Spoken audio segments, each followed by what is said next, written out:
The alarm in my head would not stop, and it was not a machine.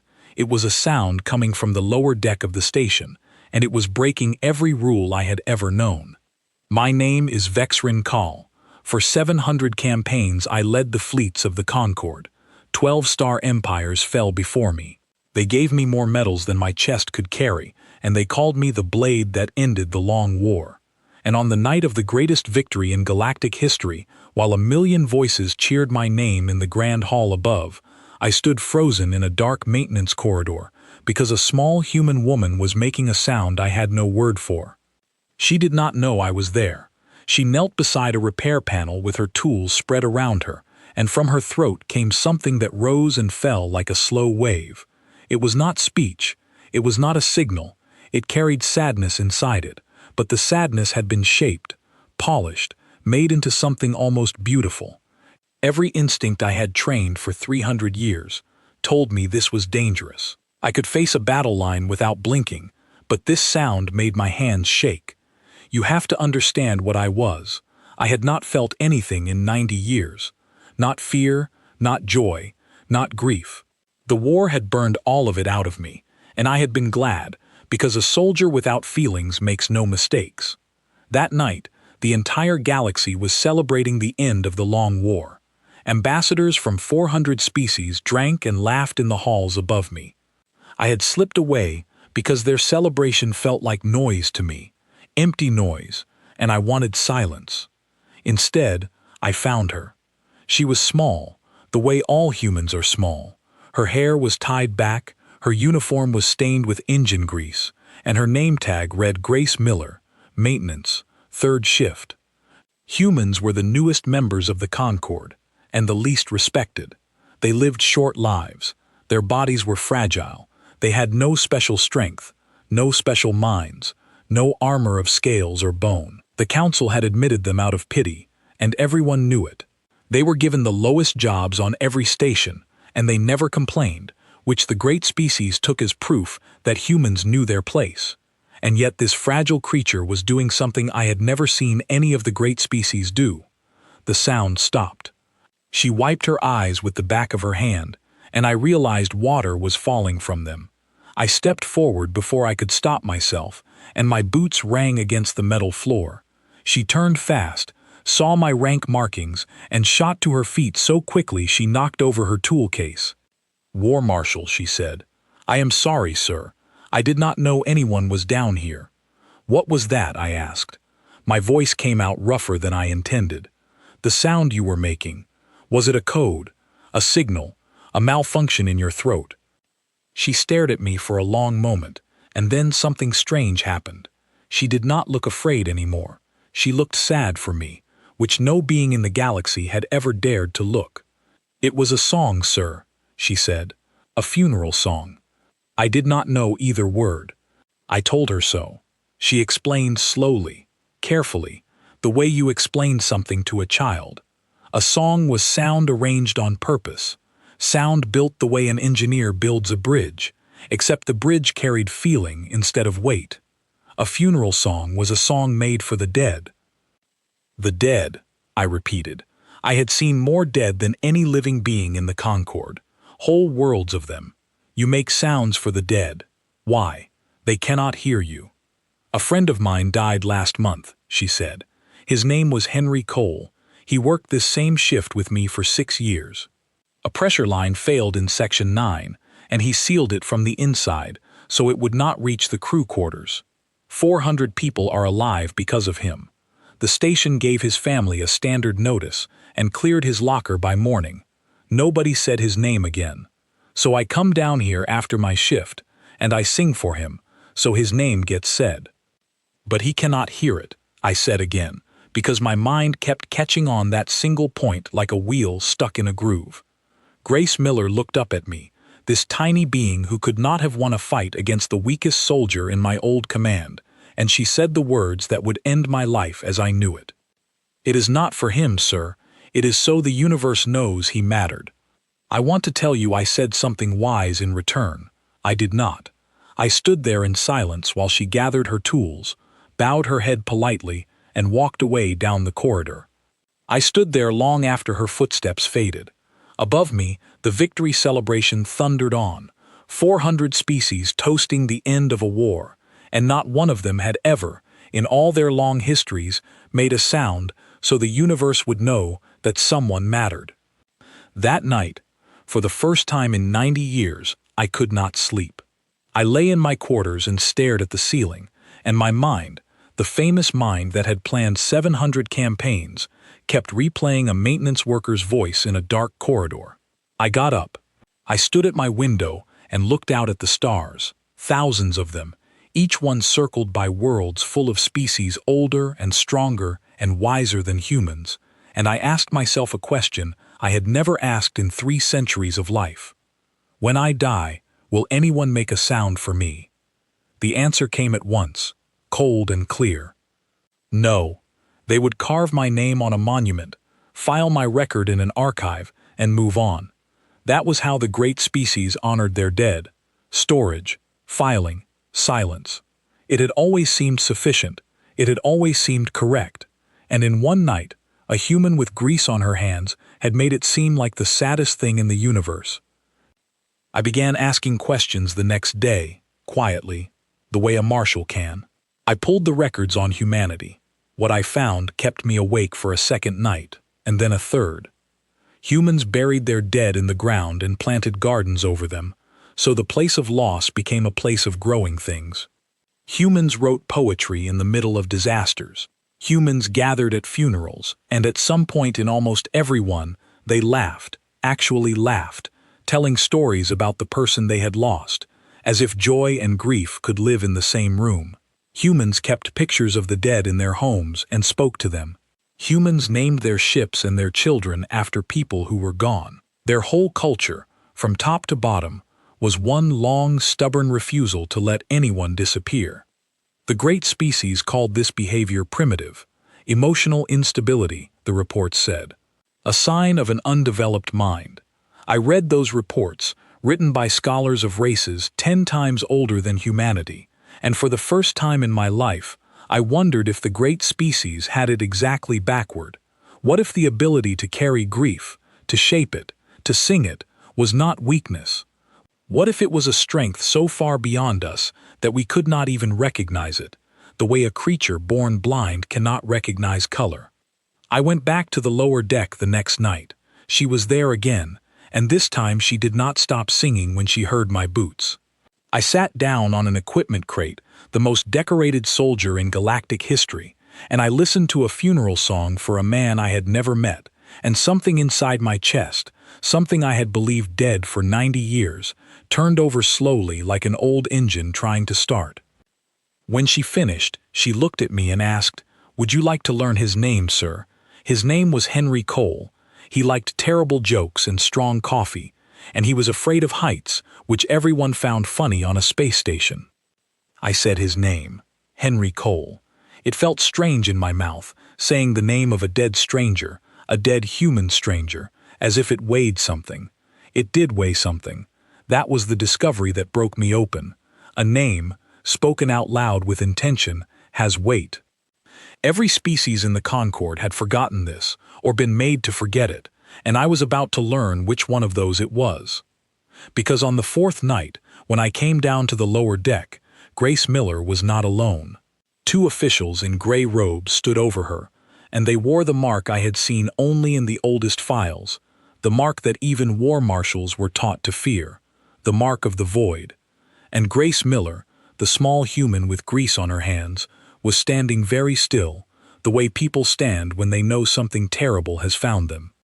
I did not know it yet, but everything I had won in 700 campaigns was about to mean nothing, and everything that would ever matter in my life was about to begin in that corridor, with those 2 gray figures and 1 human who had committed the crime of singing.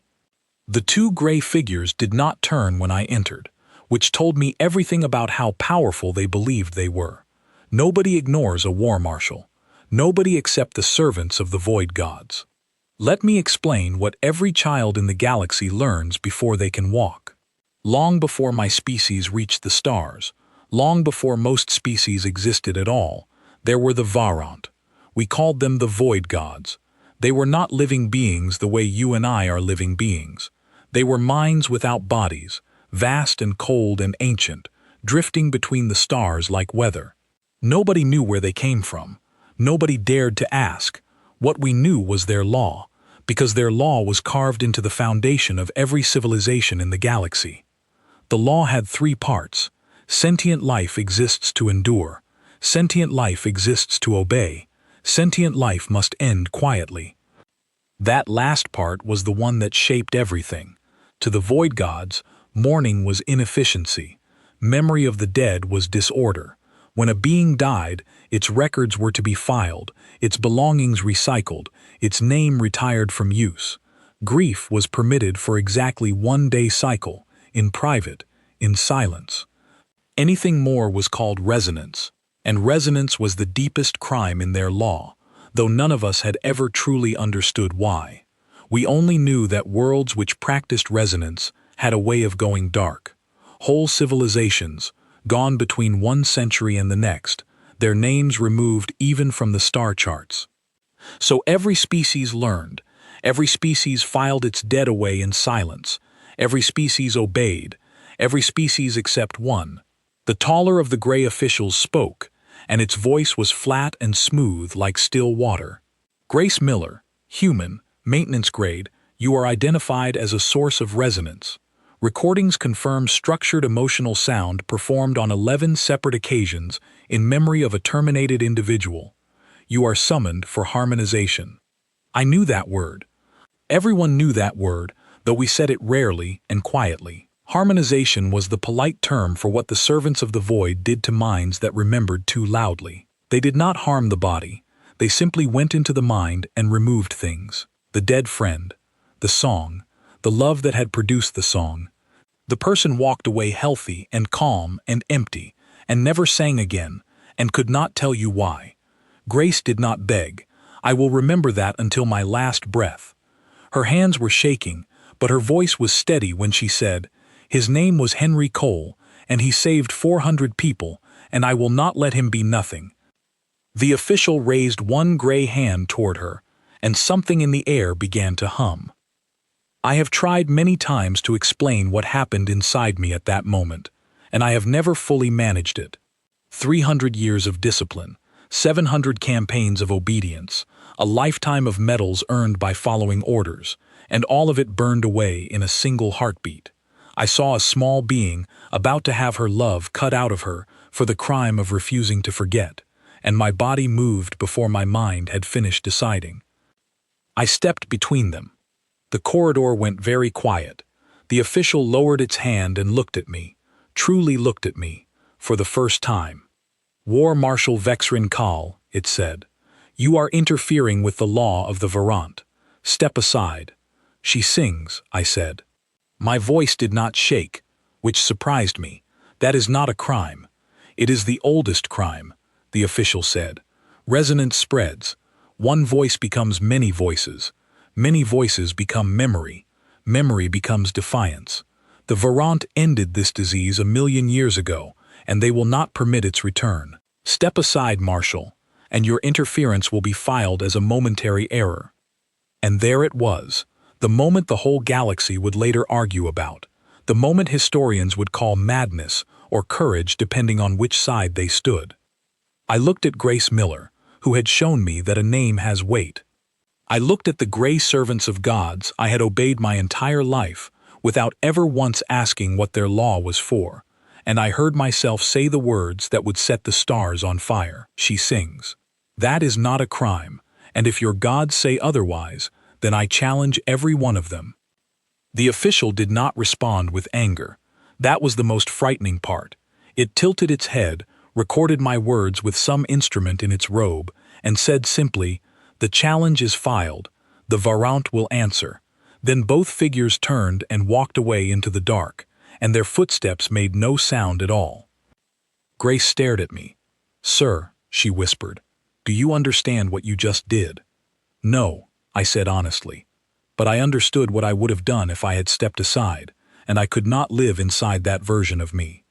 I wish I could tell you the galaxy rose up to join us that night. It did not.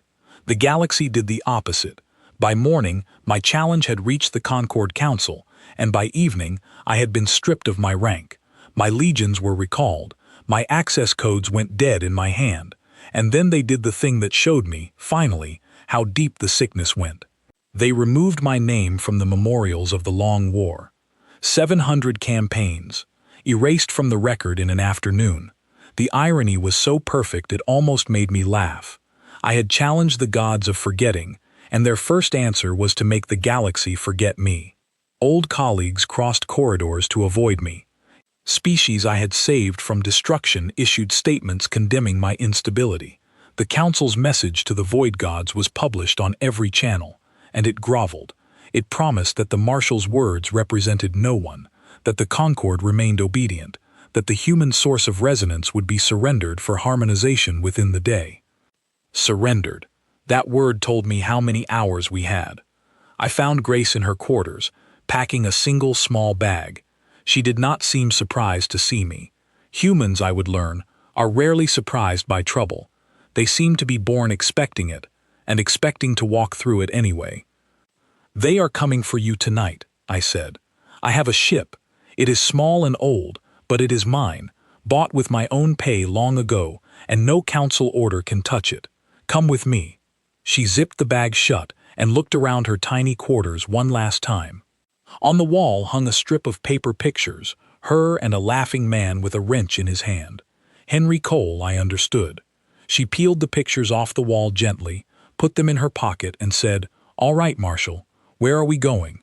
I told her the truth. I do not know. Somewhere they are not. We were in the launch bay when I learned my last and worst lesson about the Void Gods. My old aide, a young officer named Tessic who had served me faithfully for a decade, was waiting by my ship. For one warm moment, I thought he had come to join us. Then I saw his eyes. They were calm, too calm, harmonized calm. "Marshal," he said pleasantly, "I am instructed to inform you that your challenge has been reviewed. The Varant do not fight soldiers. They erase songs. The human will be harmonized. You will be forgotten. There will be no battle, because a battle would be a story, and they do not permit stories."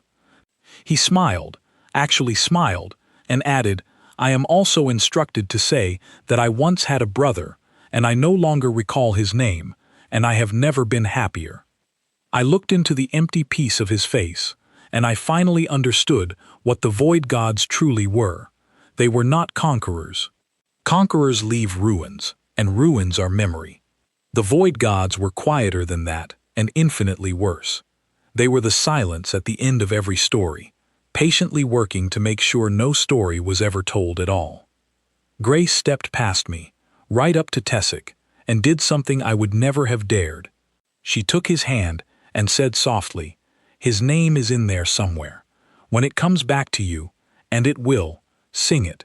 Any sound will do." Then she walked up the ramp of my ship without waiting for permission from anyone. I followed her.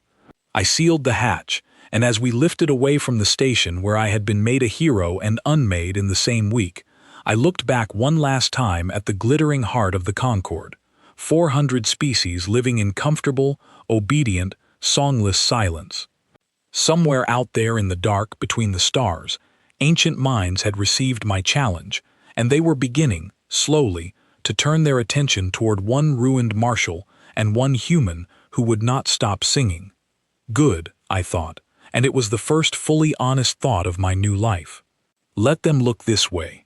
It has been 1,000,000 years since anyone made them listen. My ship was called nothing at all, because the great species do not name their vessels, and that was the first thing Grace changed. 3 days into our escape, she painted a word on the inner wall of the cockpit in bright orange sealant. The word was sparrow. She told me a sparrow was a small brown bird from her homeworld, common as dust, weak as paper, and that it sang anyway, every single morning, as if the sunrise had been arranged in its honor. From that day forward, we flew in the sparrow, and I began my education in being human. We could not use the main travel lanes. My face was known on 10,000 worlds, and the council had quietly marked us as carriers of cultural contamination, which meant any station could hold us for the gray robes. So we went where the galaxy does not look. Refugee stations built from broken freighters welded together. Mining posts on airless moons. Drifting fleets of the stateless. Whole generations born on ships that had nowhere to land.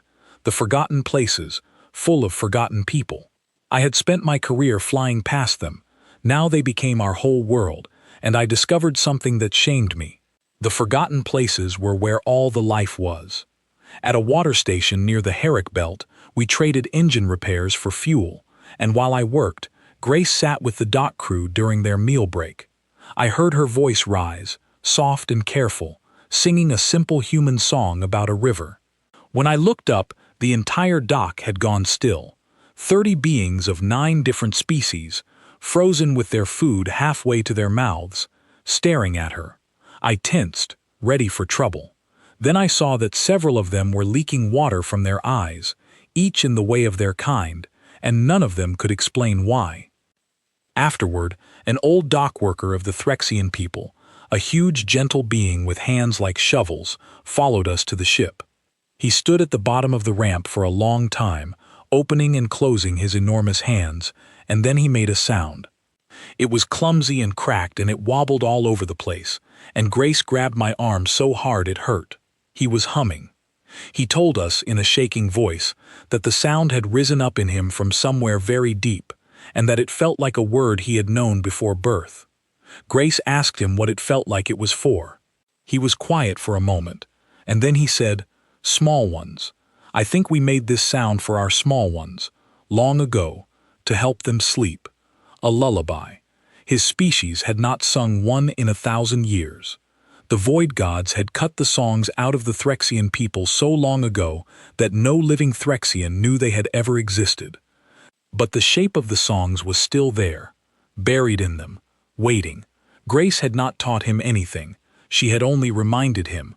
That was the night I understood what the gray official had meant when it called resonance a disease. One voice becomes many voices. It was true. It was gloriously, dangerously true. We were not spreading rebellion. We were spreading memory, and memory, it turned out, was the most contagious thing in the universe. Word began to travel through the forgotten places faster than we did. We would arrive at some drifting station and find beings already waiting at the dock, shy and hopeful, asking if this was the ship with the singing human. Grace never performed. That is important to understand. She was not a star giving concerts. She would simply sit with people, ask them about their dead, and help them find the sounds their own species had lost. A rallying widow recovered a morning chant of her people from a fragment her grandmother used to whisper when she thought no one could hear. A crew of Osk miners rebuilt a working song, verse by verse, from a rhythm they had always tapped on the walls without knowing why. Every species had its own buried music. Every single one. The Void Gods had not found the galaxy silent.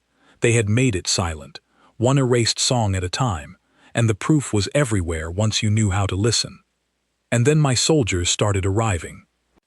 The first was a scarred old sergeant named in battle Korhal, who had served under me at the fall of the Meridian Gate. He tracked us across 4 systems, and when he finally stood in front of me, this veteran of 100 campaigns, he could not speak for a full minute. Then he said, "Marshal, my brothers from the gate. There were 900 of them.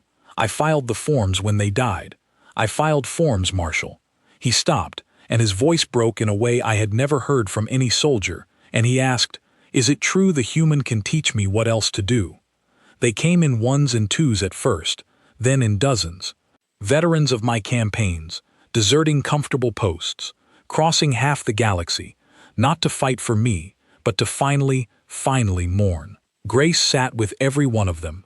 She taught them that grief was not a malfunction to be filed away, but a weight to be carried together, and that a song was how you got your shoulder under the weight. I watched hardened soldiers who had never shed a tear in their species' manner learn to speak the names of their dead out loud, and I watched something come back into their faces that I can only call life. I was learning too. Grace was a patient teacher, and I was a terrible student. My species does not sing. Our voices are built for orders, flat and hard, but she worked with me every evening in the Sparrow's small hold, and slowly I learned the human doctrine that lives underneath all their music. She put it to me plainly one night. Defiance and grief and hope, she said, are the same muscle. That is the secret, Marshall. That is the whole secret. Every funeral song is a fist raised at the dark. Every lullaby is a promise that tomorrow is worth reaching. When we sing for the dead, we are really saying, you did not get all of us. You never will. You keep saying you, I told her. Who is you? Whatever takes people from us, she said. Sickness, time, the cold, the dark. Humans have been singing at the dark since we lived in caves, Marshall. The dark never answers.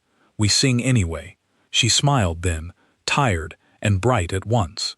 Maybe that is why your void gods hate us. We have been challenging them since before we knew their name. For half a year, we ran and taught and grew. I began to hope, which should have warned me.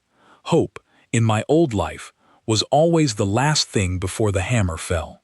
The hammer fell at Cinder Reach. Cinder Reach was a refugee station, 10,000 souls, one of the first places that had taken us in. We were 2 days out, returning with medical supplies, when every alarm on the Sparrow lit at once. Not a proximity alarm, not a weapons alarm.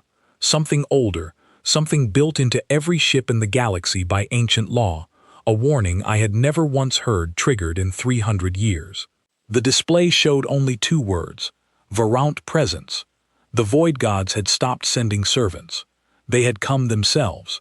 We were too far away to do anything but watch, and I will carry what we watched for the rest of my days. There was no fleet, no weapon, no fire. Something vast and dark and wrong simply moved through the region of Cinder Reach, the way a shadow moves across a floor, and where it passed, the station's lights went out section by section, gently, like candles being pinched. No explosion, no debris.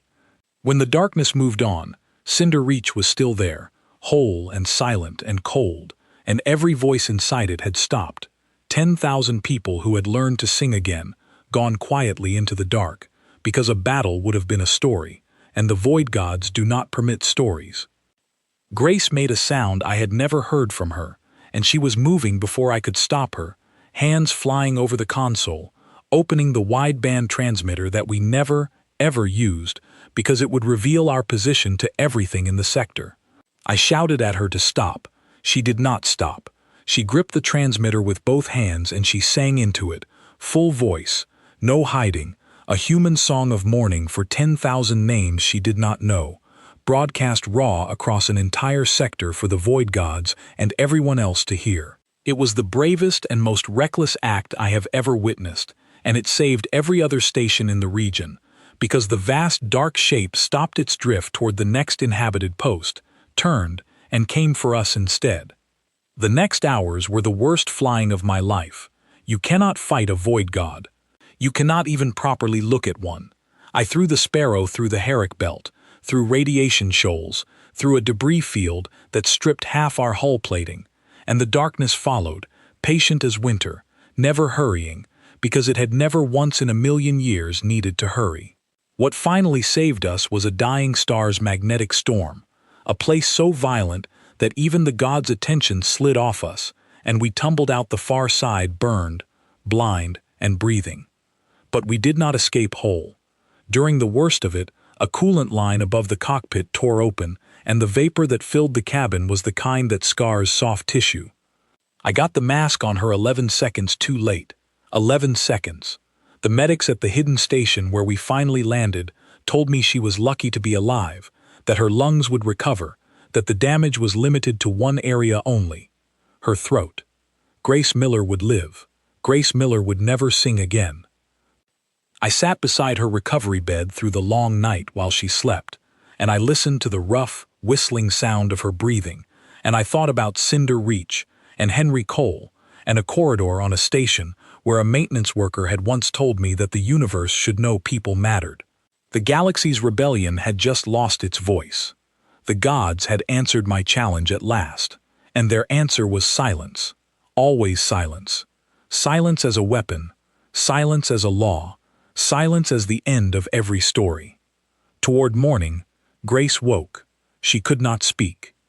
She looked at me for a long moment, and then she lifted her hand, pointed one finger at my chest, and mouthed two words I understood perfectly and had dreaded for half a year.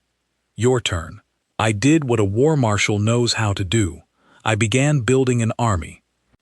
The hidden station where Grace was recovering was called Lantern Hold, an old agricultural post inside a hollowed asteroid, and within a month it had become the busiest secret in the galaxy. My veterans spread the word through soldier channels the Council could not watch, and the forgotten places answered. Ships arrived daily. Deserters, refugees, miners, drifters, entire families of species I had never met. I organized them the only way I knew, into companies and watches and supply chains, and I began drawing up battle plans against an enemy that could not be touched, and every plan died on the drawing board, because you cannot flank a shadow and you cannot besiege silence. Grace watched me work for 2 weeks, saying nothing, because she could say nothing. She carried a small slate now and wrote on it in quick, neat letters. One evening she came into my planning room, looked at my wall of useless fleet formations, and wiped it clean with one sweep of her arm. Then she wrote 4 words on her slate and held it up. Not an army, a choir. I told her I did not understand. She sat me down and wrote for a long time, page after page, and what she wrote changed the war. Think about what they are, she wrote. They are minds made of agreement. 1,000,000 years ago, something agreed that nothing matters, that the dead are nothing, that silence is the natural end of all things, and that agreement grew vast and cold and became them. They are not armored against weapons because they have never needed to be. Weapons agree with them. Every act of destruction makes more silence, more forgetting, more of what they are made of. You cannot fight silence with force, Marshal. You can only fight it with the one thing it cannot survive. I looked at the last word on the slate for a long time. The word was sound. So we stopped recruiting soldiers and started recruiting singers, and that was when the humans came. I had wondered, all those months, why Earth had stayed so quiet. Humanity's homeworld had issued no protest when Grace was marked, no statement when I was erased. I had assumed fear. I could not have been more wrong, and I learned how wrong on the day a convoy of 40 human ships arrived at Lantern Hold without warning, having somehow found a station that did not appear on any chart.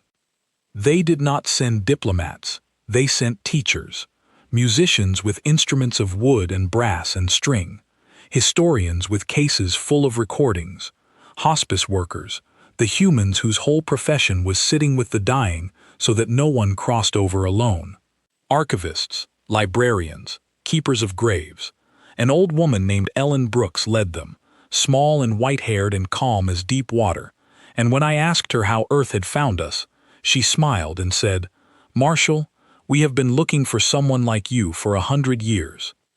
Then she showed me the archive, and I, who had seen everything in 700 campaigns, sat down on the floor of a cargo bay because my legs would not hold me. Humanity had known about the void gods for a century. Quietly, patiently, without ever announcing it, they had understood what was being done to the galaxy, and they had responded in the most human way imaginable. They had started saving everything, every fragment of every erased culture they could find. Songs of extinct species reconstructed from harmonic scars in old recordings. Poems of vanished worlds rebuilt from quotations in surviving documents. Lullabies, work chants, wedding music, mourning cries. The complete cultural remains of 111 species the void gods had silenced, recovered piece by piece, over 100 years by the galaxy's least respected race. The great species had been filing their dead away in silence. Humanity, the small, fragile, pitied newcomers, had been secretly running the galaxy's memorial the entire time. Why? I asked Ellen Brooks. They were not your species. Their songs were not your songs. Why would humans spend a century saving the memory of strangers? She looked at me the way Grace had looked at me in that corridor a lifetime ago, sad and kind at once. "Marshal," she said, "on our world we have a saying, everyone dies twice. Once when the breath leaves, and once when your name is spoken for the last time. We could not stop the first death for those species, so we decided the second one would never come. That is all. It seemed obvious to us. It seemed obvious to us. I have commanded heroes beyond counting, and I have never heard courage stated so plainly. Now the real work began, and Grace, voiceless Grace, was at the center of every part of it. The plan she and Ellen built was beautiful and simple and completely mad. The void gods were sustained by the silence of 1,000,000 worlds, by the galaxy's unanimous agreement that nothing mattered. Agreement was their food, their body, their power. So we would break the agreement, not in one place, where they could drift in and pinch out the candle. Everywhere, all at once. One coordinated moment in which 10,000 worlds and stations, every forgotten place we had touched, and every place those places had touched in turn, would raise every recovered song simultaneously. A single galaxy-wide declaration that the dead mattered, that everything mattered, sung in 100,000 voices at once. Not a battle. A convergence. The choir grew through the forgotten places, like sunrise moving across a world. Threxian dockworkers taught their recovered lullaby to their children, who learned it in days, the shape of it rising out of their blood. My veterans became song carriers, flying recordings and teachers along the old smuggler routes. The Osk miners set their working rhythm into the walls of 40 stations. Grace could not sing a note of any of it, and she was everywhere anyway, conducting rehearsals with her hands, correcting a Ralline chant with gestures, writing encouragement on her slate for the fearful. And I understood at last why losing her voice had not stopped her. Her voice had never been the point. The song was never one person. That was the entire idea the void gods could not comprehend, and it was going to break them. We had one problem, and it was me. The convergence needed a center. Every human tradition Ellen consulted agreed, and so did the harmonic scholars. 10,000 scattered choirs would shake the gods, but the declaration needed a single point of origin, one voice, to raise the first note that all the others would answer, and it had to be raised in the gods' own presence, face to face, or the challenge meant nothing, and the challenge was mine. I had filed it in a dark corridor with my own mouth. By the gods' own ancient law, which even they were bound by, only the challenger could stand at the center. I cannot sing, I told Grace. You know I cannot. My voice is a soldier's voice. It is flat and hard, and it breaks on every note you have ever tried to teach me. I will stand at the center, and I will ruin everything. She listened to all of it, patient as always. Then she took my hand, and she pressed it against her own throat, against the scar the coolant had left there, and she looked up at me and mouthed the words slowly, so I could not pretend to misunderstand them. You will have to sing it. We stood like that in the quiet of the Sparrow's hold, the night before everything, my hand on the scar that had bought the galaxy its rebellion. I have stood in the breach at Meridian Gate. I have walked into the throne hall of the Ashen Empire alone to accept a surrender that could have been an ambush. I have been afraid the way soldiers are afraid, and I have mastered it every time. I have never been as afraid of anything as I was of one small human melody. Tomorrow the gods would come. Tomorrow 10,000 worlds would take one breath together. And at the center of all of it would stand a ruined marshal with a flat, hard voice, holding the weight of every silenced name in the galaxy, with nothing to raise against the oldest darkness in existence except a song he could not sing, taught to him by a woman who could no longer sing it. Grace saw the fear in my face, and she wrote one last line on her slate before we parted for the night. I have kept that slate. It hangs on my wall to this day. It read, "Sparrows cannot sing either, Marshal." Not really. They are common as dust and weak as paper. The dark comes every night anyway, and every morning they open their throats. You are not required to sing well. You are only required to sing anyway. They came at dawn, if a hollow asteroid can be said to have a dawn, and they came all together, all of them, every void god in the galaxy, converging on one hidden station, and that was the moment I knew our plan had already half worked, because in 1,000,000 years of recorded history, the Varant had never once gathered in a single place. They had never needed to. One of them had always been enough to end anything. Now something in the dark between the stars had grown worried enough to bring every god to one small door, and the thing it was worried about was us. The alarms did not scream. There was no point. The station's outer sensors simply failed one ring at a time, the readings going soft and gray, and then blank, and through the great viewport of the assembly cavern we watched the stars go out.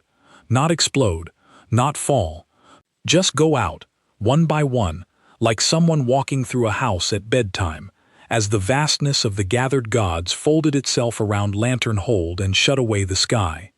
Behind me in the cavern stood 4,000 beings of 90 species, the heart of the choir, and I could hear their breathing and nothing else. Ellen Brooks stood to my left with the Archive's master transmitter, its channels open to 10,000 worlds that were, at this moment, watching their own skies darken as the smallest fingers of the gods' attention reached everywhere at once, exactly as Grace had predicted. To face the challenger, they would have to stretch themselves across the whole galaxy. To silence one voice, they would have to listen with every ear they had. Good, she had written on her slate. Let them listen with everything. We only need them to hear it once. Grace stood to my right. She held no instrument and no weapon. She held my hand. The darkness outside the viewport gathered itself, and then it spoke, and I will not pretend I can truly describe the voice of the Varant. It did not come through the air.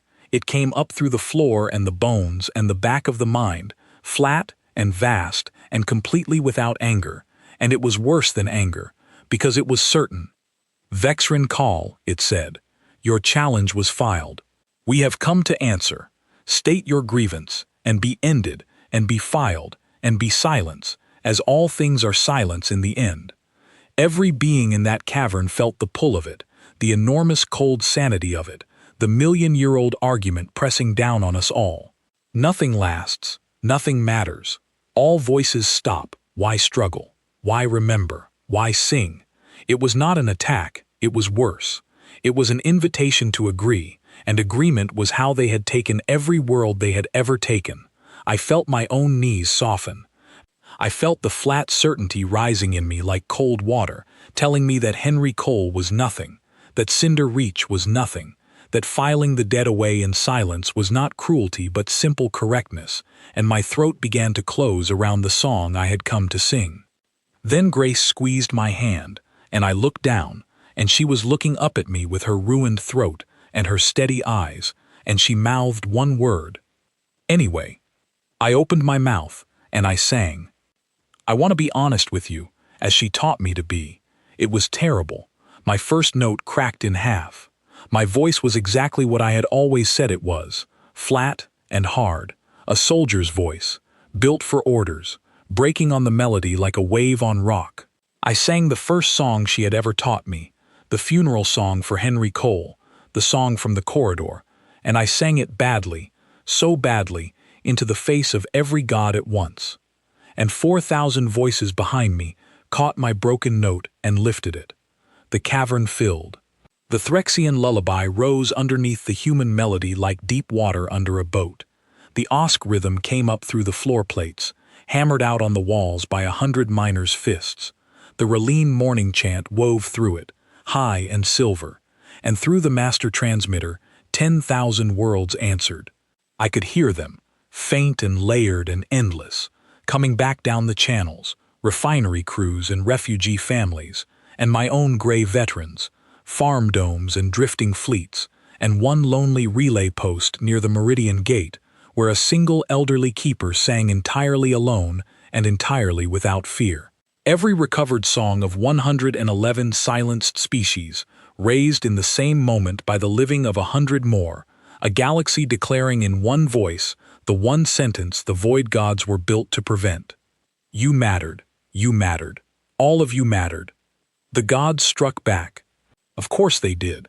The pressure of their certainty came down on us like a moon falling, and lights burst across the cavern, and beings dropped to their knees under the weight of that vast cold argument. But here is what the Varant had never learned, because they had never let anyone live long enough to teach them. A song is not an argument. You cannot press certainty down on a melody, because a melody does not claim to be certain.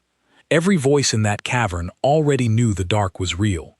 Every singer on 10,000 worlds already knew that everything ends. That was the whole point. We were not disputing the dark. We were singing at it anyway, and against anyway. The gods had no weapon at all, because anyway does not agree, and they were made of agreement. And they began to fray. I saw it happen. The vast darkness outside the viewport, the gathered body of every god, began to thin at its edges like fog under sunlight. The voice came again, and for the first time in a million years it did not sound certain. It sounded confused, and beneath the confusion, very faintly, it sounded afraid. "You are one soldier," it said, and the words shook the walls but not the song. One filed and erased soldier of a small and obedient race. "What gives you the right to challenge us?"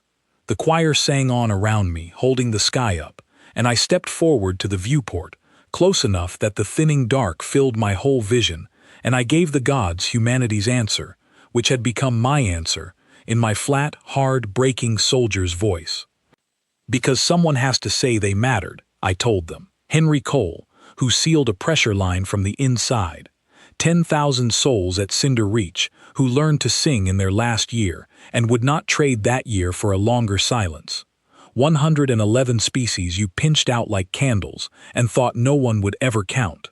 My 900 at the Meridian Gate. Every filed name, every cleared locker, every retired word in a million years of your law. Someone has to say they mattered, and I remember all of them.